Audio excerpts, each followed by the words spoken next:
ஜவுளி பொருட்களின் மீது தமிழக அரசு விதித்துள்ள 5% வாட் வரியை திரும்பப் பெற தமிழக ஜவுளி சங்கங்களின் கூட்டு நடவடிக்கை குழுவினர் கோரிக்கை விடுத்துள்ளனர்.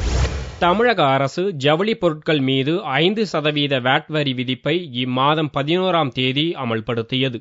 இந்த வரி விதிப்பால் தமிழக ஜவுளி தொழில் நசியும் நிலை உருவாகியுள்ளதால் இந்த வரி விதிப்பை நீக்க வேண்டும் என்று தமிழக ஜவுளி சங்கங்களின் கூட்டு நடவடிக்கை குழு கோரிக்கை விடுத்துள்ளது.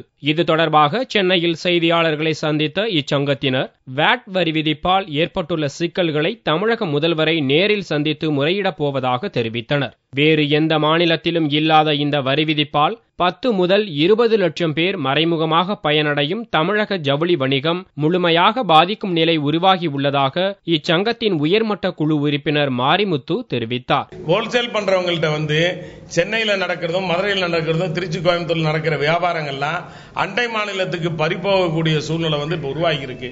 அதிகமான துணி வெளி மாநிலத்திலிருந்து பர்ச்சேஸ் பண்ணும்போது எங்களுக்கு வேட் இன்புட் இல்லாததுனால இந்த ரேட் டைரக்டா போய் மக்களை தாக்குன்றதுதான் உண்மை.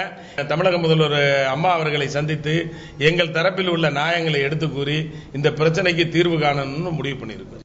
மேலும் பேசிய தமிழக ஜவுளி சங்கங்களின் கூட்டு நடவடிக்கை குழுவின் உறுப்பினர் முகமது பஷீர், பல்வேறு கட்டங்களாக பொதுமக்களை வந்தடையும் ஜவுளி பொருட்கள் வாட் வரி விதிப்பால் 7.5% விலையேற்றத்திற்கு வித்திடும் என்பதால் தமிழக அரசு வாட் வரியை நீக்க வேண்டும் என கோரிக்கை விடுத்தார். இந்த 5% வரி விதிப்பால் பொதுமக்களுக்கு ஒரு 7% விலைவாசி உயர்வுக்கு இது காரணமாக இருக்கும். அதாவது மேனுபேக்சர்ல இருந்து திருப்பி வரும்போது 5% டாக்ஸ் போட்டு வரும். அந்த ஹோல்சேலர் டீலர் விற்கும் போது திருப்பி ஒரு 5% டாக்ஸ். அந்த ஹோல்சேலர் செமி ஹோல்சேலருக்கு அது ஒரு 5% டாக்ஸ். அப்புறம் செமி ஹோல்சேலர் ரீட்டைல் இப்படி வேல்யூ ஆடட் டாக்ஸ் இப்படி போயிட்டே இருக்கும்போது உங்களுக்கு விலை உயர்வு அதிகமாகும். ஒரிசா, ராஜஸ்தான், ஜார்க்கண்ட் உள்ளிட்ட மாநிலங்களில் வாட் வரி அமல்படுத்தப்பட்டு பொதுமக்களின் எதிர்ப்பு காரணமாக பின்னர் நீக்கப்பட்டதையும் அவர்கள் சுட்டிக்காட்டினர்.